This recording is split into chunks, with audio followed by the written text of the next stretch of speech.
श्रोताओं को ओम शांति। हम सब अपने जीवन के लिए कई बातें सोचते हैं। ऐसा होगा, फिर ऐसा होगा, फिर हम ये करेंगे, फिर हम ये बनाएंगे। जीवन बहुत स्पष्ट होता है हमारे सामने, लेकिन कई बार अचानक एक ऐसी सीन आ जाती है कि सारा कुछ जो सोचा था वो बदल जाता है। और उस क्षण मन एक ही प्रश्न करता है, मेरे साथ ऐसा क्यों हुआ? मैंने तो किसी के साथ कुछ गलत नहीं किया था, मेरे साथ ऐसा क्यों हुआ? या इनके साथ ऐसा क्यों हुआ? बचपन से सुनते आए, जो होता है ईश्वर की मर्जी से होता है। पत्ता पत्ता भगवान की मर्जी से हिलता है। तो उस समय हम परमात्मा से भी कई बार नाराज हो जाते हैं कि तुमने मेरे साथ ऐसा क्यों किया। आज एक क्षण के लिए विचार करते हैं कि जो होता है मेरे साथ वो क्यों होता है? क्या सच में वो ईश्वर की मर्जी है?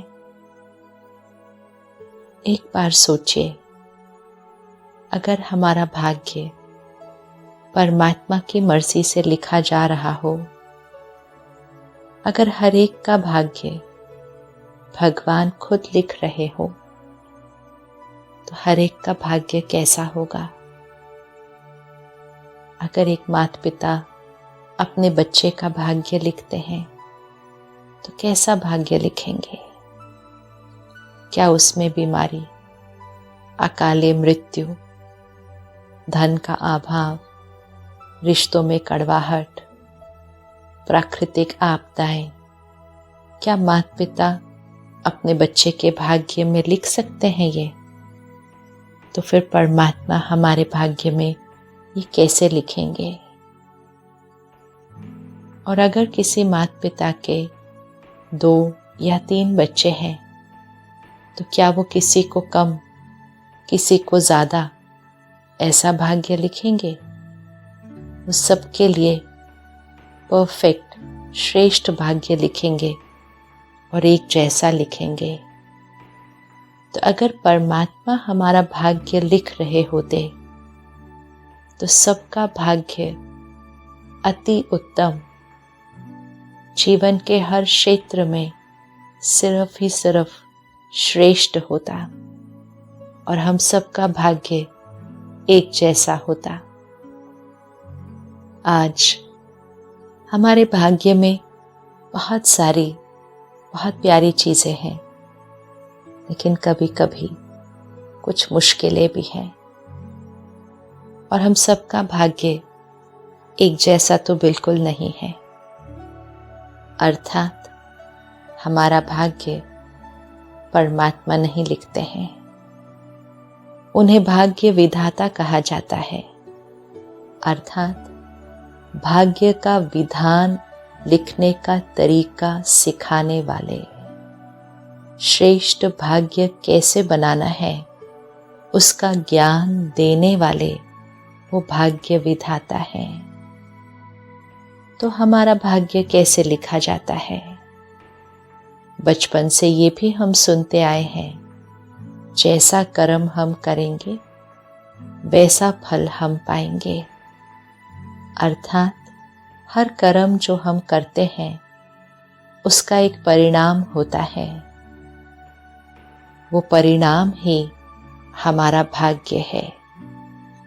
चाहे वो परिणाम उसी क्षण मिल जाए, कुछ सालों बाद मिल जाए, या आत्मा जब शरीर छोड़कर दूसरा जन्म लेती है, तो वो परिणाम तो तब भी मिल सकता है। तो हम कहते हैं ऐसा क्यों होता है कि अगले जन्म में क्यों परिणाम मिले? ये बात अगले जन्म की नहीं है। कर्म किया किसने? आत्मा ने किया। तो परिणाम मिलेगा किसको? आत्मा को मिलेगा। अगर आत्मा अपना वस्त्र, अपना शरीर बदल लेती है, उससे उसका कर्म का फल तो नहीं रुक सकता ना। जैसे आज आपने जो वस्त्र पहने हैं, आप उसमें कोई लेन देन करते हैं, आप किसी को धन देते हैं या किसी से लेते हैं, कल आप वस्त्र बदल लेंगे तो क्या वो हिसाब किताब वहीं खत्म हो जाएगा? क्या आपको वो पैसे वापस देने या लेने नहीं होंगे? अगर सामने वाला कहे कि आपने तो वस्त्र बदल लिए, अब वो हिसाब किताब कल का वहीं रहा, तो क्या ये बात सही है? तो जैसे ये कपड़े रूपी वस्त्र जो हम पहनते हैं, इससे हिसाब किताब नहीं बनता है, उसी तरह जो शरीर रूपी वस्त्र हम पहनते हैं, हिसाब किताब उसका नहीं होता है। हिसाब किताब तो आत्मा का होता है।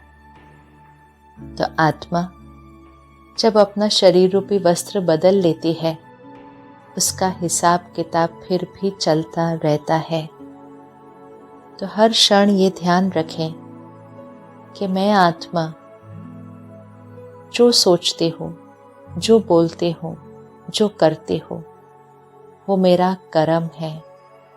सिर्फ जो व्यवहार दिखाई देता है वो कर्म नहीं है।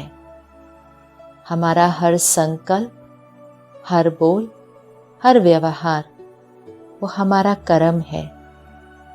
वो ऊर्जा है जो हमसे निकलकर बाहर जाती है।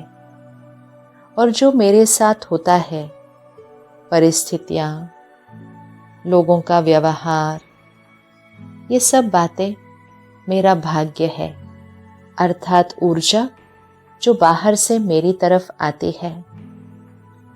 जो हम करते हैं वो हमें याद नहीं रहता, लेकिन जो सामने से आता है वही हमें दिखाई देता है। और जब वो सामने से आता है तो हम कहते हैं मेरे साथ ऐसा क्यों हुआ। ऐसा नहीं है कि सामने से आने वाली हर बात गलत होती है। हमारे भाग्य में बहुत सारी श्रेष्ठ बातें आती हैं। सफलता जो हमने सोची नहीं होती वो हमें मिल जाती है। लोग इतना सहयोग देने वाले, इतना प्यार करने वाले जो हमने सोचे नहीं होते वो हमें मिल जाते हैं। तब तो हम ये नहीं कहते ये मेरे साथ क्यों हुआ, क्योंकि ये भी हमारे ही श्रेष्ठ कर्मों का फल होता है। लेकिन कभी कभी जाने अनजाने हम कुछ ऐसे भी कर्म करके आए हैं, चाहे पिछले जन्मों में, चाहे इसी जन्म में, चाहे आज सुबह ही, उस कर्म का भी एक परिणाम होता है, एक भाग्य होता है। इसीलिए तो कहा जाता है सब कुछ पहले से ही निश्चित है। लेकिन किसने निश्चित किया? हमारे ही कर्मों ने। हमारे कर्म हम हर क्षण करते जा रहे हैं और हमारा भाग्य हमारे साथ चलता जा रहा है।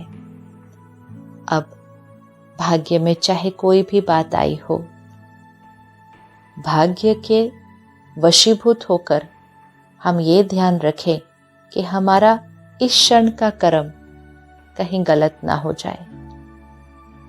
सामने मुश्किल आई हो, बीमारी आई हो, परिवार के किसी सदस्य की मृत्यु हुई हो, किसी ने अपना देह त्याग कर वो आगे गए हो, बिजनेस में, व्यापार में, नौकरी में कुछ ऊपर नीचे हो, सामने से किसी का व्यवहार गलत हो, ये सारी हमारी जीवन की वो परिस्थितियां होती हैं जिनके लिए हम कहते हैं चिंता करना, उदास होना, नाराज होना, बुरा लगना, नफरत होना, ये तो स्वाभाविक है। अब थोड़ी सी चेकिंग कर लेते हैं। ये जो कुछ हमारे साथ हो रहा है, हम एक कर्म करके आए थे, ये उसी का परिणाम है। अब हम जो सोचेंगे, बोलेंगे और करेंगे वो हमारा वर्तमान कर्म होगा। सामने परिस्थिति चाहे कितनी भी मुश्किल हो, हमारा सारा अटेंशन वर्तमान के कर्म पर होना चाहिए।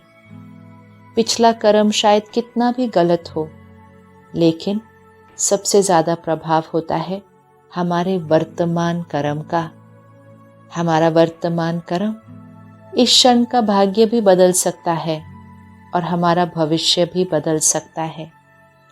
तो बात चाहे कितनी भी मुश्किल लग रही हो, लेकिन वर्तमान कर्म में सही सोचें, श्रेष्ठ चिंतन करें, सबको दुआएं दें, प्यार दें, अपने कर्म पर अटेंशन रखें।